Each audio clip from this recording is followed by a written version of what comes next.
fui surpreendido por um comentário de uma irmã, estava falando com um obreiro, aí eu vou tomar a frente e vou falar, ainda que eu não tenha sido solicitado pela direção do curso para falar, tá? Mas já pegando o gancho da irmã, que estava dizendo que na próxima aula, no domingo, ela vai trazer algumas coisas para compartilhar aqui com a igreja, com o tempo, como algumas folhas de uma resma de papel propício que a gente faz as cópias, né, as chelas, vai trazer também alguns negócios de papel higiênico e copos descartáveis para a gente ficar aqui.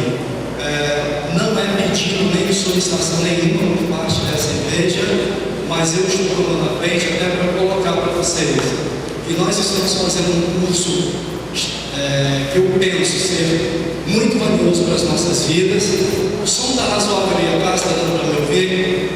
Beleza? Então eu penso que é um curso que está sendo muito importante para as nossas vidas e nós não temos despenteado nem um centavo por isso. Não é esse fato que nos obriga a qualquer outra coisa, tá? Mas eu penso que como corpo de Cristo, como igreja do Senhor e como recebendo, a gente recebe, a gente também pode dar. Então fiquem à vontade, quem quiser colaborar também com essas coisas, vai ser de bom grado. Nós temos aqui uma máquina de xerocopiar, de fazer cópias, uma máquina muito boa, daquelas grandes, e que faria cópias aqui para todo mundo sem o menor problema. Só que essa máquina está parada há mais de um ano, primeiro por falta de conhecimento das pessoas para mexer, e segundo por falta de manutenção.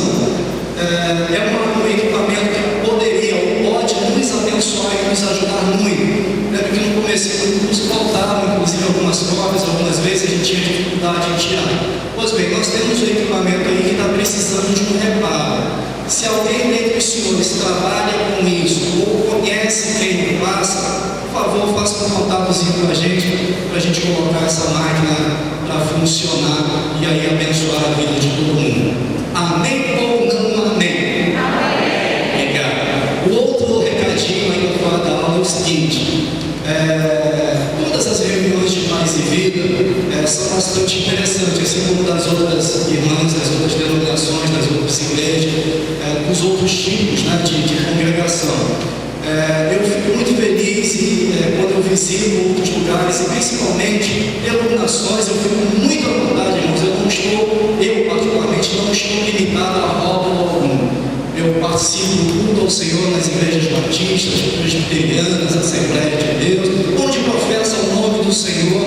Lá estou eu comungando com os irmãos, porque são esses que eu vou encontrar e vou viver eternamente lá no céu. Eu creio assim, tá? E eu fico muito feliz quando essas minhas visitas casuais coincidem de ser Santa Ceia. Por um acaso não, cada mês nós temos uma reunião aqui, como na dos senhores também, que é a celebração da Santa Ceia do Senhor, que é um dos mandamentos que o Senhor nos legou. E eu quero já antecipadamente deixar um convite especial aqui, que hoje vai ser realizado logo após a nossa aula, o culto de celebração da Santa Ceia do Senhor. Então nós vamos ficar muito honrados e felizes com a presença de vocês, se quiserem cear conosco, já ensaiando para quando for cear com o Senhor lá no céu. Bibliologia. O que é isso? Só para eu me situar aqui, para haver uma interação, eu vou passar rapidamente algumas siglas aqui, e vocês tentem identificar se isso tem alguma coisa a ver com vocês, se vocês identificam ou não esse tipo de logomarca. Diz alguma coisa? Diz alguma coisa? Diz alguma coisa?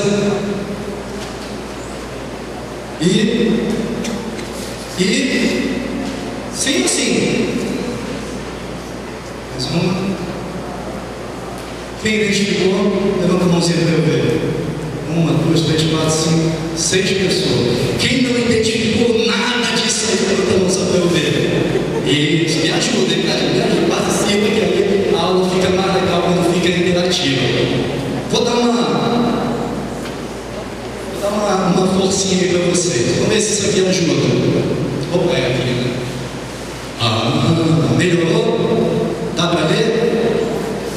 senta mais à frente, a letra é pequena, mas dá para ler, né? Eu vou ajudar aqui, ó. Almeida, revista e atualizada. Eu acho que já sei o que se trata. Aqui, ó. Almeida, corrigida e fiel. Bíblia na linguagem de hoje. Nova versão internacional, lá em cima, o NVI de verde. Esse azul ali, King James versão. Aqui a estrela preta, PV, Bíblia viva.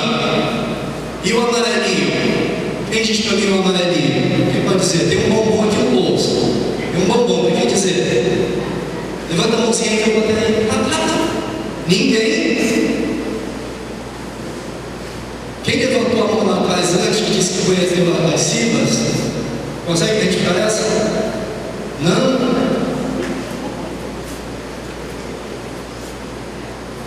Almeida, século 21. Professor, o que isso tem a ver? Essas coisas aí, essas siglas, elas são exatamente algumas das 32 versões da Bíblia em português existente no Brasil. Quem trouxe Bíblia? Dá uma olhadinha rapidinho na capa ou dentro na primeira folha e vê qual é a sua Bíblia. Qual é aquelas marcas que ela diz? Estamos... Oi?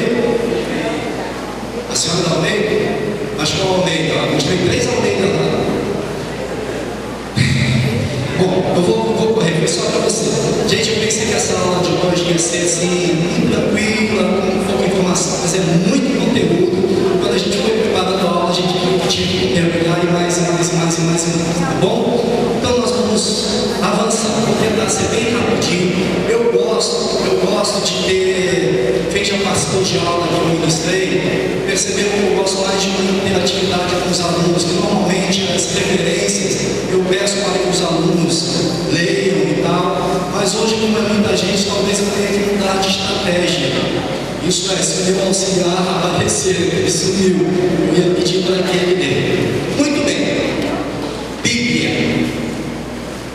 Quem não tem uma Bíblia aí? Quem não tem? Em casa, nunca viu uma Bíblia? Quem? Beleza, então deixa eu passar uns dados aqui, antes de a gente entrar diretamente, que talvez interesse a vocês. Isso aqui não é uma pergunta não, tá, gente? É uma exclamação, tá? De admiração. Que livro é esse que não tem outro igual? Eu estou falando de livro mesmo, tá, gente? De coisa física, de papel escrito, de produzido em gráfica. Não estou espiritualizando nada ainda, tá bom? Olha só, esse livro que nós vamos estudar hoje é um fenômeno de tiragem no mundo inteiro em todas as épocas. É o livro que tem a maior distribuição em todo o mundo. Segundo estatísticas, são cerca de 6 bilhões de livros espalhados pelo mundo. Curiosamente, esses 6 bilhões é exatamente 7 vezes mais do que o segundo colocado. O segundo, 6 bilhões de livros. Só isso já torna esse livro mais do que especial, um fenômeno dos fenômenos. Mas não para por aí, ó. Ele é o livro que tem a maior tiragem do mundo. O que seria uma tiragem de livro? É aquilo que é produzido numa gráfica e levado para a comercialização ou distribuição. As estatísticas dizem que são cerca de 30 milhões de livros Bíblia distribuída no mundo por ano. A cada ano, 30 milhões de livros são produzidos e distribuídos. Isso aí não tem nenhum outro igual. Só no Brasil, aqui na terrinha do Piniquim, a SBB, que é uma das editoras de Bíblia, ela coloca aqui no Brasil cerca de 6 milhões de livros anualmente para circular no Brasil. Não se preocupem muito em anotar alguns dados assim, se quiserem podem ficar à vontade. Mas quando for algo que eu sei que vai interessar, que vai ser importante para o nosso estudo, eu dou sempre um toque, tá bom? Se eu pedir para anotar, anotem, porque aí a coisa é séria e pode ser questão de prova. Mas enquanto for só dado assim, se quiserem anotar, fiquem à vontade,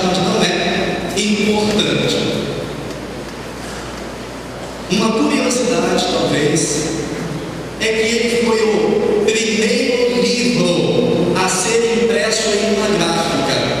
Gutenberg, lá no ano de 1457, quem estudou história, quem já fez faculdade cultural, já deve ter visto isso. Gutenberg quem inventou essa coisa de gráfica, de tipografia. E o primeiro livro a ser impresso em uma gráfica foi um livro, antigamente era um livro assim grande, de capa preta, hoje teve umas variações, umas mudanças, mas é o mesmo livro. Esse livro é um fenômeno que ele já foi traduzido para mais de 2.500 línguas. Isso a gente até poderia dar glória a Deus, não poderia? Mas não vamos dar. Sabe por quê? Isso seria muito interessante se não fosse a nossa defasagem, porque a estatística diz, afirma que hoje no mundo são faladas cerca de 7.000 línguas. Então, desse universo de 7.000, apenas 2.500 línguas é muito pouco. Temos muito que trabalhar ainda, entende? Ou não? É para isso que estamos fazendo teologia? Deus abençoe. Agora sim, tudo mais, esse livro é tudo mais, é o mais produzido, é o mais vendido, é o mais lido? Agora é uma pergunta minha, é o mais lido? Quem acha que é, levanta a mão aí. Olha, eu levantei só para dar um exemplo para vocês, mas eu não levanto. Eu estou em dúvida. Agora eu vou mudar aqui. Eu não vou dizer como está lá, eu vou indagar. É o livro mais lido? Estamos numa aula para aprender, né? Vamos lá, quem é que teoricamente leria a Bíblia? Judeus, católicos e protestantes. Os judeus não leem a Bíblia. Eles leem apenas os 5 primeiros livros, que é a lei para eles, a Torá. Nós vamos estudar isso daqui a pouquinho. E também leem algumas porções em separadas de capítulos que eles chamam de Parashá. Então o judeu não lê a Bíblia. Então nós não podemos contar com nossos parceiros judeus para que a Bíblia seja o livro mais lido. Mas aí nós temos os católicos. Católico é cristão, católico é religioso, missa todo domingo, tem igreja católica em tudo que é canto. Católico lê a Bíblia? A gente não decepciona, não pensei que ia. Lê não? Não, católico historicamente não leem a Bíblia. Eles foram ensinados assim, inclusive até digamos, na Idade Média, até o ano agora, quando o Brasil foi descoberto, em torno de ano 1500, era proibido ler a Bíblia. Quem se atrevesse a ler a Bíblia ia para a fogueira. Só quem tinha o conhecimento divino eram os padres, os pais. Aí nós vamos entender alguma coisinha que aconteceu depois disso aí. Então nossos irmãozinhos católicos não leem a Bíblia. Ah, mas aí tem um povozinho aqui que me salvou, né? Nós temos os que esses leem a Bíblia. Amém?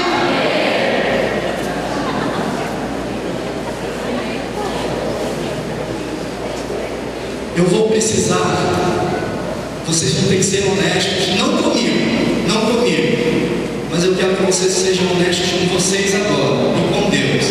Eu vou fazer 4 perguntas. Vou pedir que vocês se manifestem para me dar uma das respostas. Se você der na primeira, bem. Se você der na segunda, bem. Se você der na terceira, bem. Mas se não der em uma dessas 3, na quarta, por favor, você se manifesta para mim. Beleza? A noite foi longa. O curso demais. Quem aqui entre nós já leu a Bíblia 3 vezes ou mais? Levanta a mão para eu ver. Fica em pé. Não, só a mãozinha, fica a mãozinha para eu contar. Beleza, glória. Vamos diminuir. Quem já leu a Bíblia 2 vezes? Ler a Bíblia que eu estou dizendo, gente, não é ler de Gênesis a Apocalipse, de Alfa a Ômega, de começo a fim. Quem disse que Bíblia tem fim, gente? Quem já leu então 2 vezes, pelo menos 2 vezes? Fiquem com a mão levantada, vocês. Fiquem com a mão. É uma pergunta dentro dessa pergunta, tá bom? Não é a terceira pergunta, não. Quem já leu essas 2 vezes, leu em outra Bíblia e não na mesma Bíblia? Continua com a mão levantada. Agora, quem nessas 2 Bíblias leu em Bíblia na mesma Bíblia? A mesma Bíblia, eu li 2 vezes. Beleza, obrigado.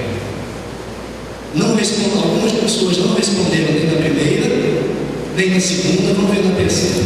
Quem já leu a Bíblia de capa a capa uma vez? Glória! Fiz 1, fiz 2, fiz 3 perguntas. Agora você vai ter que ser honesto com você. E para enfeitar o barulho, eu vou pedir que levantem as 2 mãos. Quem nunca leu a Bíblia completa de capa a capa?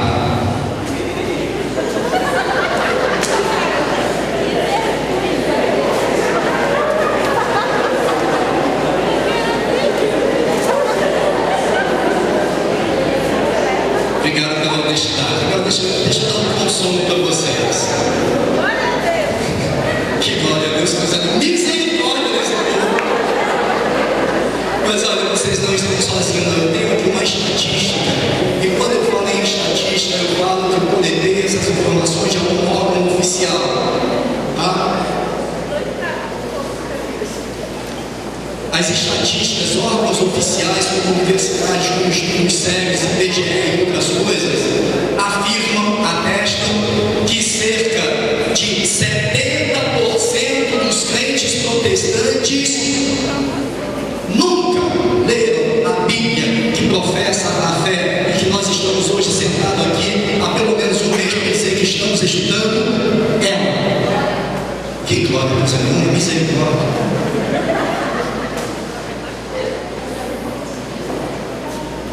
Mas aí o IBGE disse, está no livro do IBGE agora, no censo de 2010, fresquinha notícia, 2010, fizeram um levantamento de 6,9 milhões de pessoas, ou seja, 7, arredondando, tá? 7 milhões de brasileiros leram a Bíblia nos últimos anos. 7 milhões.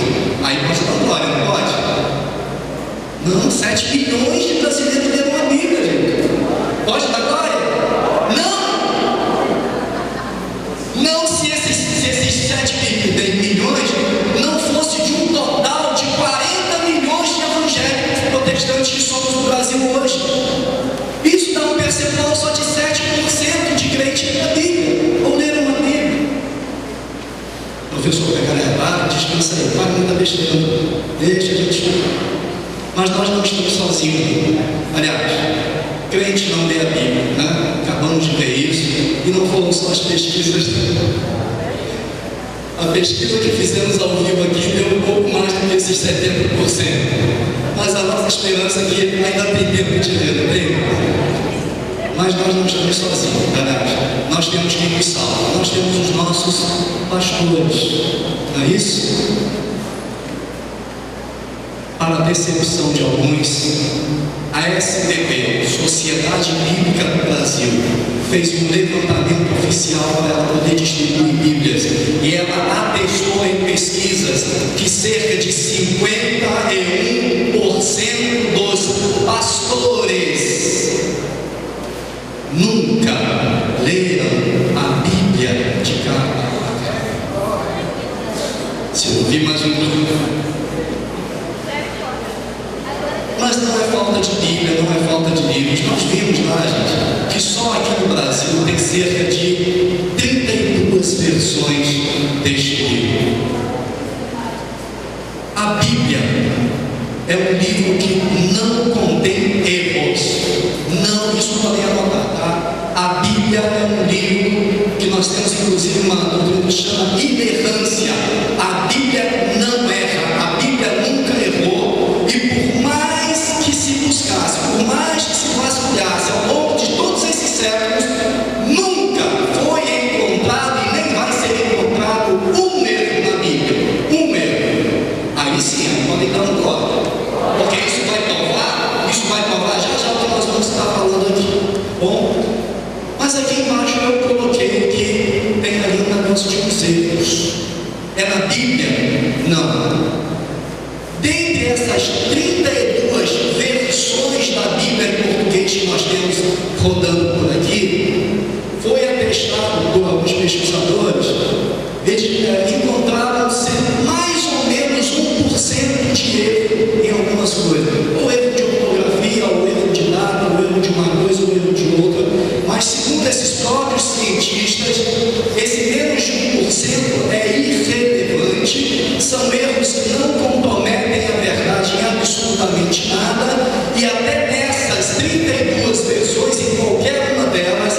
já dissecamos um pouquinho sobre algumas características da Bíblia.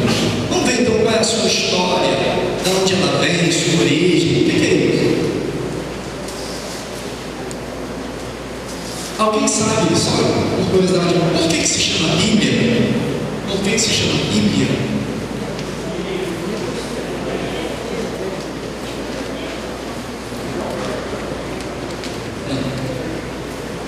Só um dado, não vou entrar na aula não, tá? É porque ela era produzida no começo com um material, papiros, que era produzido numa cidade chamada Biblos. O nome da cidade era Biblos. Então era feito com aquele material, com os papiros. Então se nominou como origem, né, desses livros, que é um escrito papiros, e os papiros vinham dessa cidade, produzidos nessa cidade Biblos, por isso se apelidou de Bíblia. Mas não significa que é enciclopédia, junção de livros, tem nada a ver uma coisa com a outra. Bom? Mas isso pouco interessa. Quem é que escreveu essa Bíblia?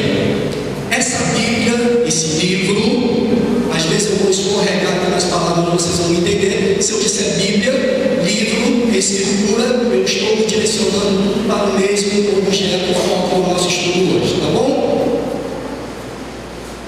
Esse livro, ele tem um autor, um único autor. Me ajudem? Vocês acreditam? Espírito Santo? Espírito Santo? Não. Mas nós concordamos que tem um autor que é Deus. Concordamos ou não? Será que é mesmo? Nós vamos ver.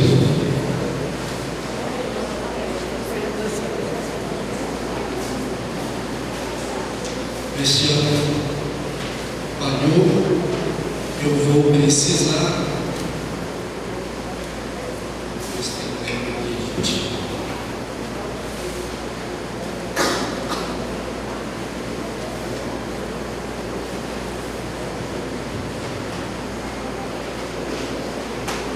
Enquanto abre aqui, deixa eu dar seguimento, tá? Meu ajudante simplesmente realmente parou comigo.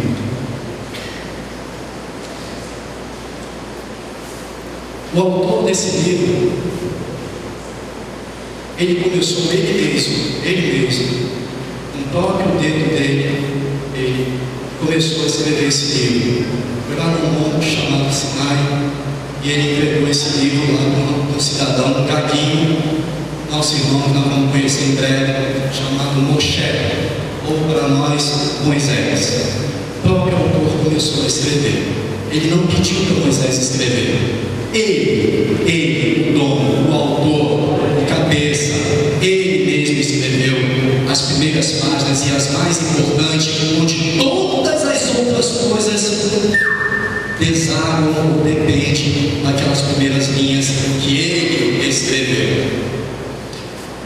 Para nós termos essa Bíblia, como nós temos, esse autor, ele levou um período de, isso aí podem anotar que é interessante, 1600 anos foi o período todo que foi escrito esse livro, épocas diferentes. O autor utilizou para esse fim ser 40 escritores. Então não são 40 autores, são 40 escritores inspirados pelo autor. No começo da apostila dos senhores está escrito assim: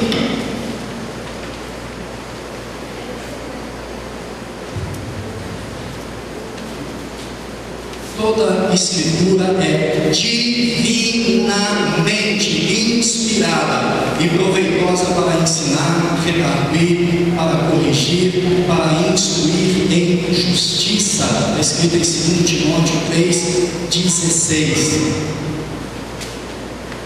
Aproveitando que eu peguei aqui, vou já dar seguimento ali, começando pelo fim, já vamos responder uma das primeiras perguntas do questionamento que está aí na página de vocês, que está aqui, ó. Seria, não precisa olhar a pergunta, não, vamos só olhar a resposta, depois você se lembra. O que esse livro tem de importância para a gente? Segundo o autor da apostila, eu não vou ler as referências depois vocês leem, tá bom? Mas o autor da apostila diz aqui que ela é importante porque é ela quem norteia, ou seja, dá um norte, dá um rumo à vida das pessoas no mundo todo, que a usam como parâmetro, como base, fonte de ensinamento e de doutrina, e ela, por ter um caráter divino, ela é a vontade de Deus revelada ao homem. Nesses 1600 anos, a escritura foi composta assim. Aí podem ir anotando que eu vou passar, que isso é importante. Do ano 1400 antes de Cristo até o ano 430, olha, não é a totalidade dos anos, tá? Lá em cima são 1600 anos. Aqui eu estou falando que da data do ano de 1400, regredindo até o ano 430 antes de Cristo, foram escritos alguns livros inspirados pelo autor. Ele foi escrito, anotem aí, no idioma, numa língua chamada hebraico, e alguns pequenos textos desses livros foi escrito em aramaico, mas podemos dizer que essencialmente esses livros escritos nesse período foram escritos em hebraico, vírgula, e alguns poucos textos em aramaico. Esses livros que foram escritos nesse período, nós vamos chegar lá na frente a eles, mas eles são o que nós conhecemos e chamamos de Antigo Testamento, ou Antiga Aliança, ou Velho Testamento, como alguns chamam. Do ano 430 a.C. até a rema, que nós estudamos na aula passada, da palavra rema, da palavra revelada. Quem é a palavra revelada? Na sua essência. Então, do ano 430 a.C. até a revelação da palavra, houve um silêncio divino. Ele não se manifestou, ele não falou, ele não pediu para ninguém falar, ele não autorizou a ninguém falar em nome dele, porque ele já tinha preparado todo o seu plano, que dali a pouco ele não precisaria mais dizer, ele viria pessoalmente falar no nosso pé ao vivo e a cores, com o rema, com a palavra revelada do nosso Senhor e Salvador Jesus Cristo. Nesses 400 anos de silêncio divino, foram produzidos uma série de outros livros interessantes, livros com valor histórico, sim, livros que valem a pena ser lidos como referências, mas que nós chamamos de livros apócrifos. Esses livros não entravam no canon, tá? Uma das regras para entrar no canon, que é o que a gente vai ver lá na frente, uma das regras, um dos quesitos para os livros entrarem no canon, era que eles tinham que ser, pelo menos, inspirados por Deus, pelo autor. Nesse período de 400 anos, o autor inspirou alguém a falar? Acabamos de dizer que não, que houve um silêncio da parte do autor. Então é impossível que qualquer livro, qualquer material que tenha sido produzido nesse período seja chancelado pelo autor. Estão acompanhando o raciocínio? Daqui a pouco ele vai ficar mais claro. São só informações que eu preciso passar logo aqui, mas a gente vai ver mais a fundo lá. Muito bem, logo depois desses 400 anos houve o rema, e depois da vida, morte e ascensão do Senhor Jesus, foram produzidos outros livros, ainda inspirados pelo mesmo autor, que está tudo englobando esse período de 1600 anos. Esse livros desse período, que faz parte do nosso compêndio hoje, que nós chamamos de Bíblia, esses livros que foram escritos nesse período, entre os anos 50 e 90 depois de Cristo, eles foram escritos em uma língua, notem aí que isso é importante, eles foram escritos em uma língua chamada grega, mas não era o grego dos filósofos, não era um grego hippie, né? Que era uma língua mais popular da época, foi escrito nessa língua. Nesse período de 1600 anos, o autor utilizou, como eu falei antes, 40 escritores, pessoas de épocas diferentes, de costumes diferentes, de entendimento diferente, de culturas diferentes. Dentre eles nós tínhamos sábios, reis, poetas, tinha vaqueiros, pastores de ovelhas, tinha médico, pescadores, tinha funcionário público, tinha construtor, gente de toda sorte. E o bonito disso, porque dá o atestado de que foi um autor que escreveu, porque essas pessoas aí, como a gente vê lá, de sábio a vaqueiro, de construtor de tenda a médico, não viveram juntos, um não conheceu o outro e escreveu uma coleção de livros que conta basicamente uma história, um está interligado ao outro, fazendo uma unanimidade, e onde o tema central é uma pessoa, é a redenção da humanidade que se havia perdido. Esse é o tema central de todos esses livros. Aí, valeu, glória a Deus, obrigado. Foi utilizado alguns materiais para confeccionar esse livro. Eu falei para vocês que a Bíblia, ela foi o primeiro livro a ser impresso, mas isso foi agora, há pouco tempo, historicamente falando, foi há pouco tempo, foi a 1457, ou seja, o Brasil já estava quase para ser, já tinha acabado na serra, era pequeno, só não lembra, mas já tinha, tá? Não, mas falando historicamente, 1000 anos, 500 anos é nada, né? Se a gente falar em 2 milhões de anos da Terra, tá? Então, quando foi impresso em Gráfica, é claro que foi impresso em papel, mas na época, lá no começo, não tinha papel. O autor começou a escrever onde? Que material? Obrigado. Depois nós tivemos o que foi utilizado no couro, e aí anotem aí que é importante. A maior parte dos livros do Velho Testamento foram escritos em papiro, em pergaminho.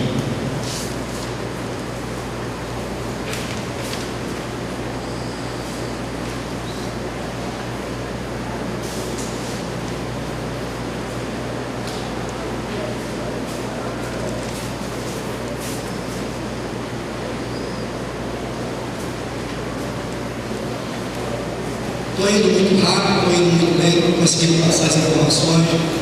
São informações mais técnicas mesmo, tá? Mas para a gente poder chegar aqui, ó, gente. Esse livro fantástico que a gente viu, a História do Perigo, livro mais produzido, maior tiragem, livro fenomenal, escrito por um autor através de 40 escritores.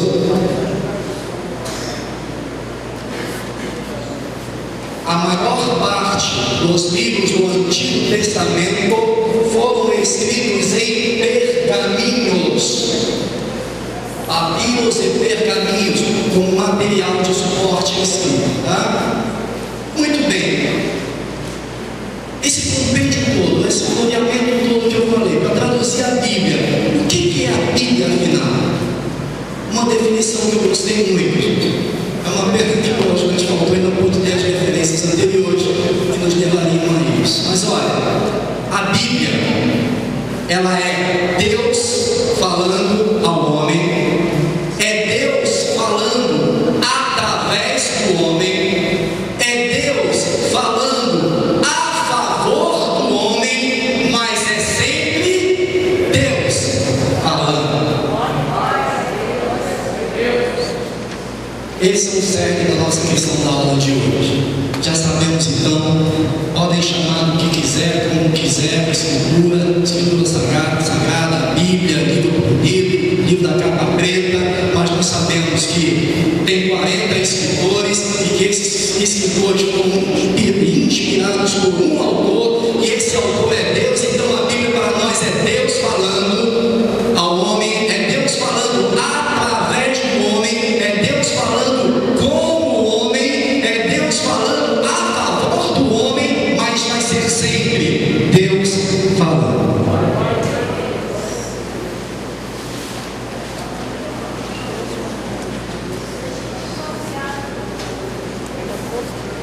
Oi, meu Deus.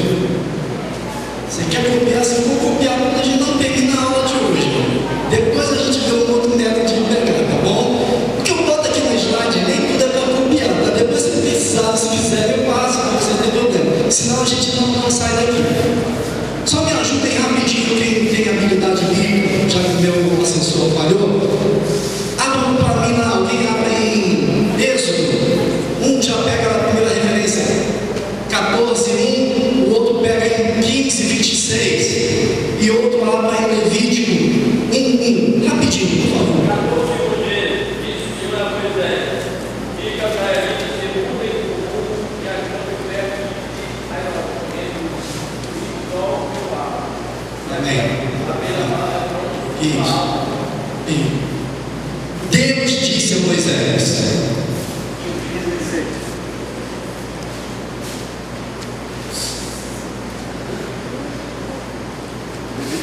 E disse: se ouvires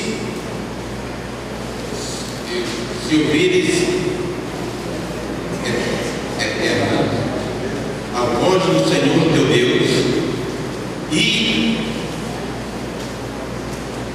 obrares o que reto diante dos seus olhos e inclinares os teus ouvidos aos seus mandamentos e guardares todos os seus estatutos, nenhuma das enfermidades porém sobre ti, que pus sobre o Egito, porque eu sou o Senhor quem te está.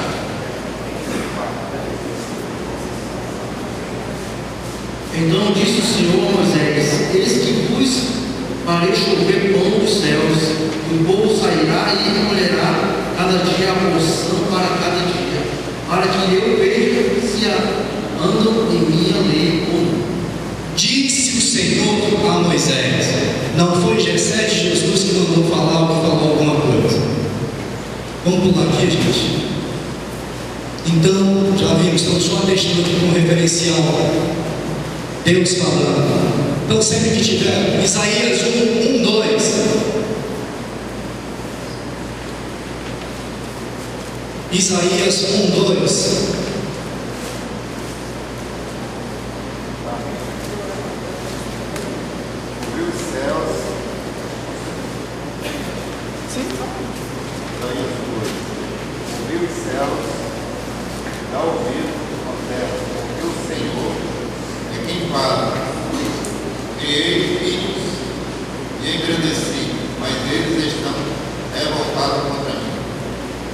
Porque quem está falando? Dá ouvidos por quê? Porque sou eu, Isaías, que estou ditando?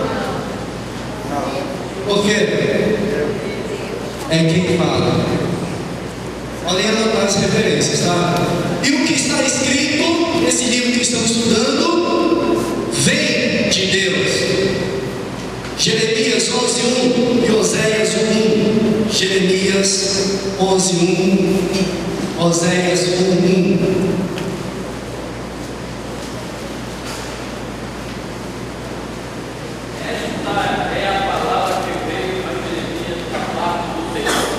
Essa é a palavra que veio da paz e vida para Jeremias. Não? Eu entendi errado, irmão. Pode repetir. Essa é a palavra que veio a Jeremias da parte do Senhor.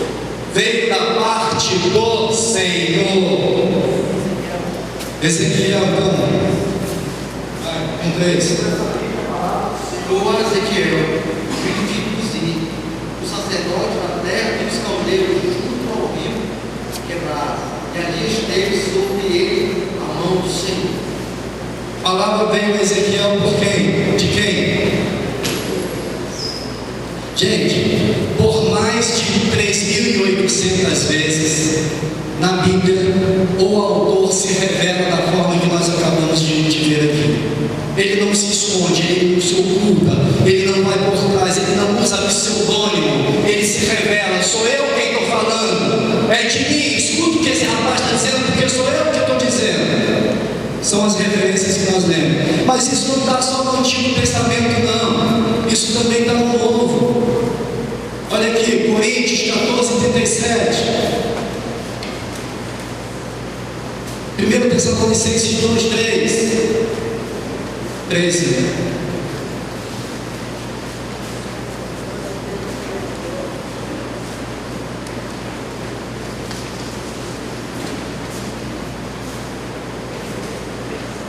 Muito devagar, a gente vai pular, tá?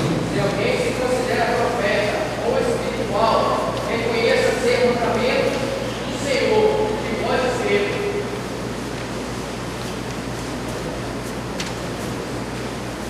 Temos várias outras referências no Novo Testamento. Anotem depois de casa. Podemos ler elas uma a uma depois.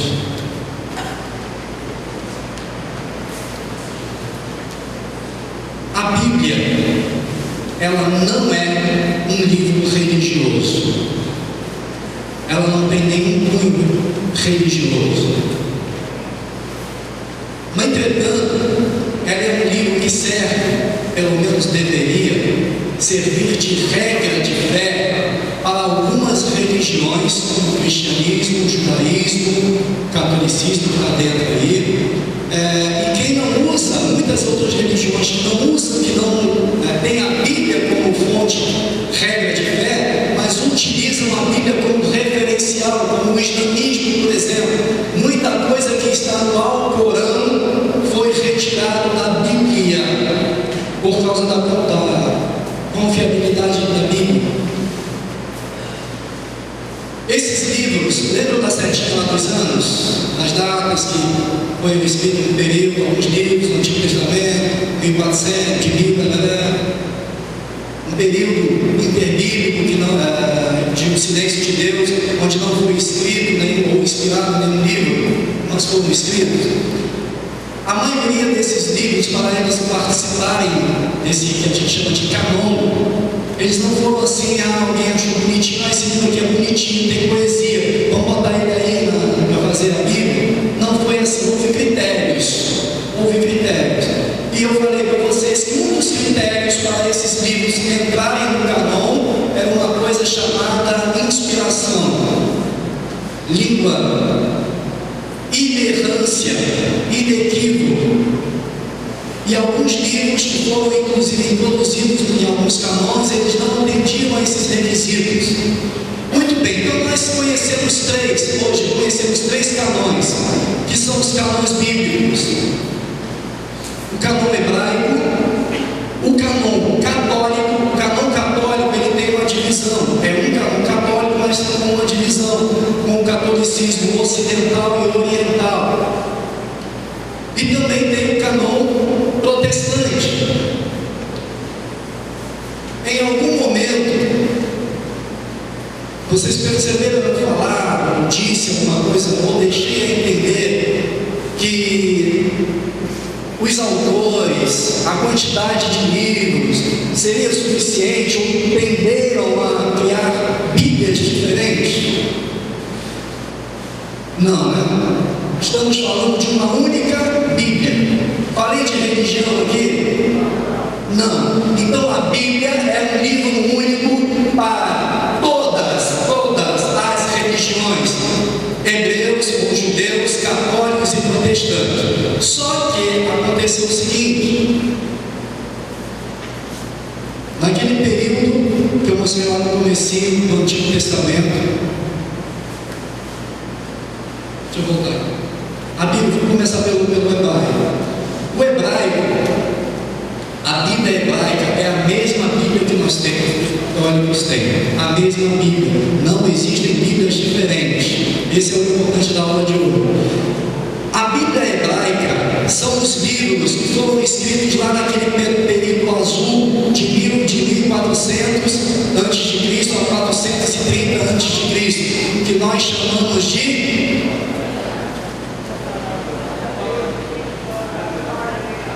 Antigo Testamento. Os judeus pegam esse novo Antigo Testamento, são os mesmos livros, é a mesma coisa, só que eles dividem de uma forma diferente. Isso podem anotar que é importante. Eles dividem na primeira parte, que é chamada de Torá, que é a lei, que tem os livros. Os 5 primeiros, né? Gênesis, eles estão na apostila, tá? Gênesis, Levítico, Números, Deuteronômio. Eu vou pular um pouquinho as coisas, vocês podem ler na apostila que está esmiuçada, tá? A segunda parte do livro, da Bíblia, são os Netemins, que são os profetas, podem acompanhar aí na apostila de vocês, tá? Inclusive com o nome dos livros. E a terceira parte da Bíblia dos Hebreus, que é o Ketuvim, que são os escritos. Os judeus pararam por aqui. Lembra que eu disse que outros livros foram escritos, aqueles do Novo Testamento foram escritos depois do nascimento de Jesus? Os judeus, o judaísmo, não reconhecem Jesus como Messias. Então os judeus pararam aqui. Eles não aceitam o Novo Testamento. Anotem aí, eles não aceitam por não reconhecerem Jesus como Messias. E a Bíblia hebraica, ela é conhecida por um nome que é a junção das primeiras siglas das divisões dele. Então é o Tá, o Na e o K. O T, o N e o K, que em hebraico seria Tá, N é o Na e o K é o mesmo. Então ficaria Tá de Torá, Na de Neveim e K de Ketuvim. É assim que é conhecida, anotem isso, é importante na apostila. É assim que é chamada a Bíblia hebraica, Tanakh. Bíblia católica é a mesma Bíblia hebraica, a mesma Bíblia, o mesmo Velho Testamento, com o Novo Testamento. É igualzinho ao que você tem aí. É a mesma Bíblia católica, apostólica e romana, e também da ortodoxa, que é o catolicismo ocidental. Só que o catolicismo pregava algumas doutrinas que não continham nesses livros. Doutrina como, por exemplo, que a gente deve orar pelos mortos, que dar esmola leva a gente à salvação, e muitas outras doutrinas que aconteceu de fato com um padre chamado, vocês já devem ter ouvido falar, chamado Martinho Lutero, aqui pertinho. Depois que o senhor nasceu, o senhor já era garotinho, em 1557, salvo engano, esse Martinho Lutero não concordava com essas coisas. Ele não via fundamento bíblico para isso. Então foi aí que houve aquele racha que passou a ser conhecido então os protestantes, o protestantismo. Os católicos, para se defenderem das verdades que eles pregaram, acharam esses livros, que são livros escritos naquele período, que continham muita coisa interessante e também continham essas verdades que atestavam que eles queriam. Tá? Então o que os católicos fizeram? Incluíram esses livros na Bíblia deles. Então nós chamamos esses livros de livros apócrifos. Tá? O judeu não aceita, tá? Protestantes também não, mas os católicos estão aí, incluíram esses livros apócrifos que estão aí na apostila de vocês. A Igreja Católica Ortodoxa, que é uma divisão da Católica Romana, ela foi mais longe. Além de pegar essa mesma estrutura aí, ela fez uma tradução através aí desse pedido de Ptolomeu, que era um rei do Egito, pediu para fazer uma tradução da Bíblia para os judeus que já nem falavam mais hebraico e viviam lá na região dele. Então esse Ptolomeu II convidou 72 judeus para fazer essa tradução da Bíblia do hebraico para o grego, para eles judeus lá poderem ler e colocar na biblioteca de Alexandria.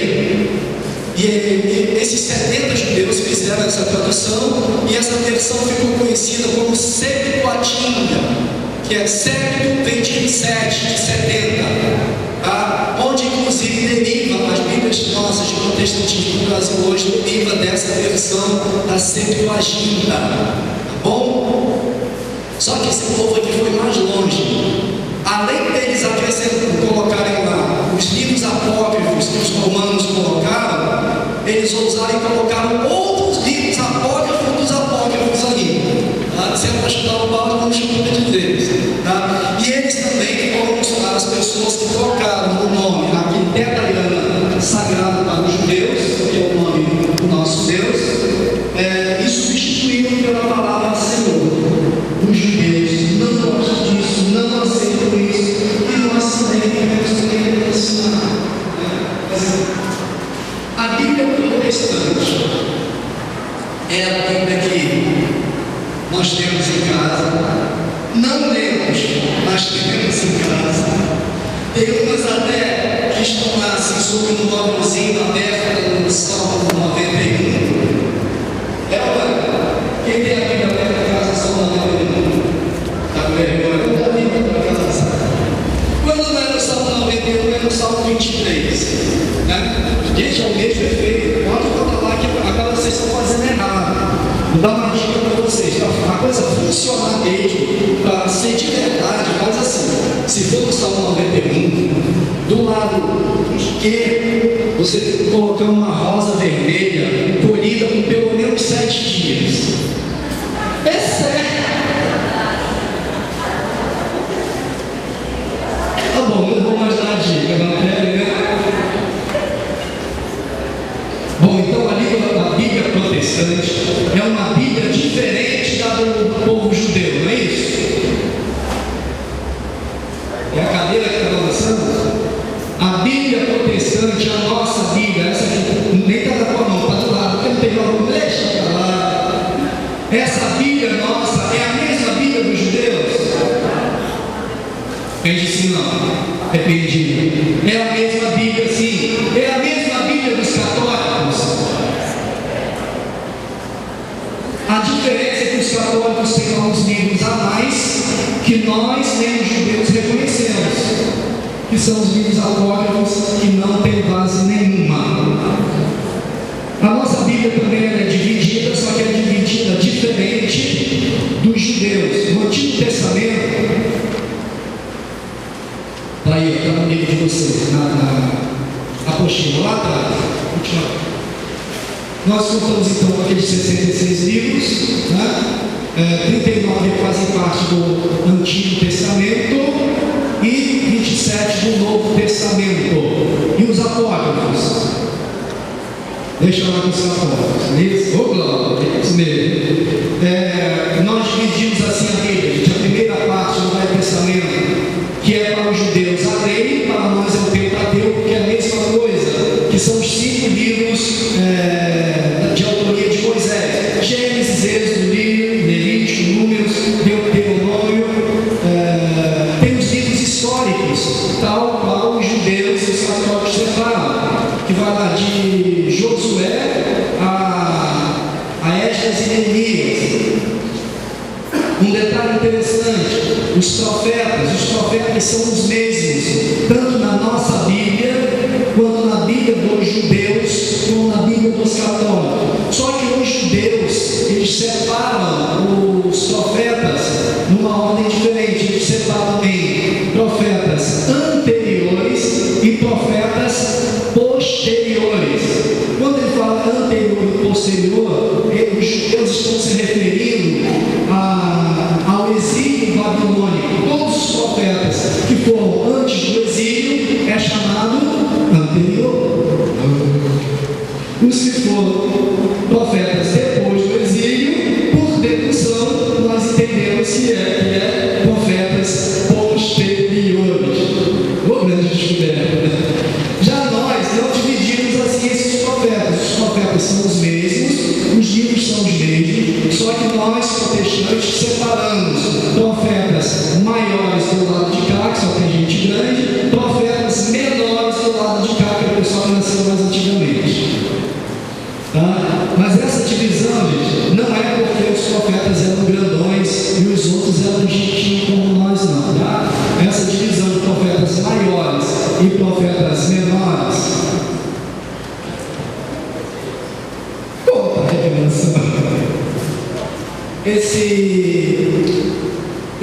profetas maiores e profetas menores, se dá em consideração ao tamanho do livro, ao número de páginas, ao tamanho do conteúdo.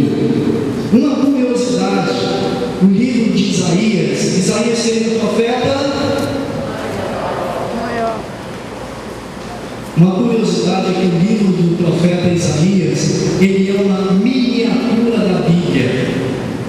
A Bíblia tem 66 livros. Isaías tem 66 capítulos. A primeira parte da Bíblia que nós chamamos de Antigo Testamento, na divisão de Isaías, que tem 39 livros no Antigo Testamento, o livro de Isaías, a parte histórica, vai até o 39º capítulo, ou seja, um capítulo por livro, e os outros 20, a partir de 40, é uma nova história, inclusive o encerramento, podem lá ver se depois quiserem, não me deixem mentir sozinhos. O profeta Isaías termina a história dele falando de um novo céu e uma nova terra, tal qual o livro de Apocalipse. Muito interessante esse estudo para quem quer se aprofundar. Deixa eu ver como é que está a nossa hora, acho que eu estou devendo. E estamos devendo mesmo. Gente, olha só, na apostila nós pegamos esses 66 livros e arrumamos lá numa estante, tá bom? Então lá em cima, está na apostila, tá? Lá em cima está os livros por ordem, os históricos da lei, as poesias, os profetas, e tem o Novo Testamento. Isso aqui é importante. O Novo Testamento, tirado aqui, o Novo Testamento, a gente é dividido em alguns livros, aliás, alguns livros não, algumas partes. Nós temos aí os 4 evangelhos, não é isso? Os 4 evangelhos. 4 evangelhos. 4 evangelhos. Um evangelho, que é o evangelho do nosso Senhor e Salvador Jesus Cristo, é um evangelho que conta o nascimento, vida e sacrifício de Jesus por nós todos. Só que esse evangelho foi contado por 4 evangelistas, tá? Que contaram sobre o ponto de vista de cada um deles. Então não são 4 evangelhos, é um evangelho contado por 4 pessoas. O nosso pastor presidente da Paz e Vida, pastor teólogo João Henrique Magalhães, ele fez um trabalho muito interessante que vocês vão receber gratuitamente, na próxima aula. Pode faltar, não tem problema não, tá? Quem tiver alguma coisa para fazer, não é tão dispensado na próxima aula, tá? Vai ser domingo, tá? Vai estar chovendo, não venho não, tá? Mas quem for teimoso e vier, vai receber gratuitamente o livro Jesus, a Vida Completa. O que é esse livro aqui? É o trabalho do nosso pastor e presidente da Paz e Vida, João Henrique Magalhães, que ele pegou os evangelhos, a visão dos 4 evangelistas, e ele escreveu, ele organizou nesse livro. O pastor João Henrique Magalhães colocou uma palavra dele, ele só, literalmente, ele copiou da Bíblia, ele passou para esse livro, só que de uma forma diferente. Ele arrumou essas 4 visões do Evangelho, dos 4 evangelistas, sobre a ótica dos acontecimentos de uma ordem cronológica.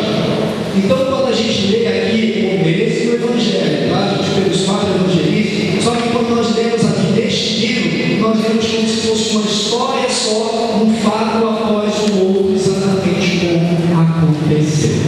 Amém ou não amém? Gente, vou pedir para vocês, em outro momento a gente faz, tá?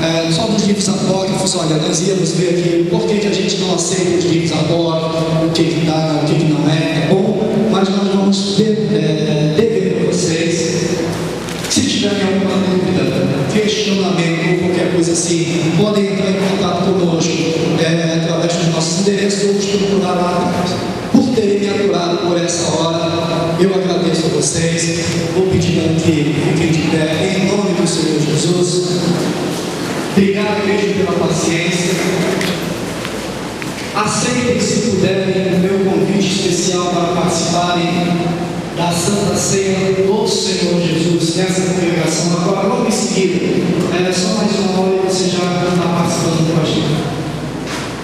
Vamos orar agradecendo ao nosso Deus. Pai querido, Pai celestial, obrigado, Senhor, obrigado, Senhor, por esses momentos, por todas as bênçãos que tu tem nos abençoado. Em particular, Senhor, por esses momentos que passamos aqui reunidos com parte do corpo da tua igreja, Senhor, aprendendo de ti, buscando conhecimento, Senhor, não conhecimento humano, mas tentando, Senhor, trazer aquilo que fluiu direto do trono da tua graça para os nossos corações e os nossos entendimentos. Pai celestial, Espírito Santo, guarda esse conhecimento não só nas nossas mentes, mas também nos nossos corações, para que nós possamos aplicá-lo verdadeiramente ao nosso viver, ao nosso dia a dia. Por isso, Senhor, nós te somos agradecidos em nome do teu Filho e nosso Salvador, Jesus Cristo.